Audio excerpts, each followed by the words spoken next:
This video will explain what the different sensor colors represent in your Legend OMNI app. You can also view the sensor color legend on the main page of the app by tapping here.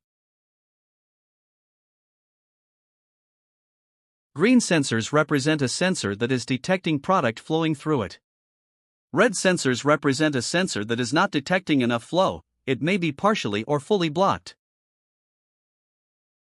Yellow represents a sensor that detects a low rate. This will only appear if you have low rate alarms enabled. This shade of blue represents a sensor that detects a high rate. This will only appear if you have high rate alarms enabled. This is the color that will appear when your sensor needs cleaning. It is a red sensor shaded over with gray.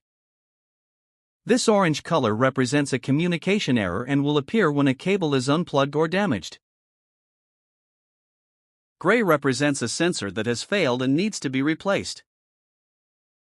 Black represents a sensor that is turned off, or when the number of sensors installed does not equal the number of sensors the user told the app are installed, or when there is no data for a sensor. When the variation display is turned on, and sensors are separated by tower or section on the main screen, you can view which sensors have high or low rates on the main screen.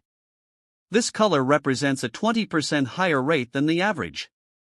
This color represents a 15% higher rate than the average. This color represents a 10% higher rate than the average. This color represents a 5% higher rate than the average. This color represents average flow detected by the sensor. This color represents a 20% lower rate than the average. This color represents a 15% lower rate than the average. This color represents a 10% lower rate than the average. This color represents a 5% lower rate than the average. We have now covered all of the sensor color codes.